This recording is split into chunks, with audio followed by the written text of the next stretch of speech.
don't ever want someone's deliverance to be delayed because you're in your feelings. We love to talk about how Jonah fled from Nineveh, not listening to the Lord, ended up on a ship, and then ended up off the ship into a whale's mouth, swallowed up by the whale, then thrown out of the whale's mouth, and ended up back to Nineveh where God originally wanted him to be, as an act of disobedience, and how we should always listen to God. But one thing that we overlooked is Jonah 4, where Jonah is vividly telling the Lord, the reason I fled is because I know that you are a God who is gracious and merciful. Meaning, I know that you are the Lord you say you are, and I didn't go to Nineveh because I didn't feel like it, because I didn't believe that they should have been saved. For this is what he says. He says, I knew that you are a gracious and compassionate God, slow to anger and abounding in love, a God who relents from sending calamity. Now, Lord, take away my life, for it is better for me to die than to live.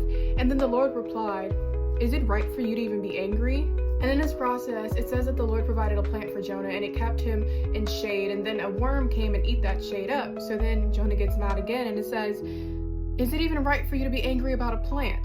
I am so angry I wish I were dead. But the Lord said, you have been concerned about this plant, though you did not tend it or make it grow. I sprang it up overnight, and it died overnight. And I should not have to concern for a city of Nineveh in which there are more than 120,000 people who cannot tell their right hand from their left, and also many animals. So much so he disagreed with God's mercy and reverence that he wanted to die. He'd rather die than see 120,000 people be saved, including the animals. So I want to ask you a question that's going to identify your heart posture. Do you get upset when God shows mercy to people you think don't deserve it? People that have hurt you in ways that you don't talk about, people that have drug your name through the mud and done unspeakable things.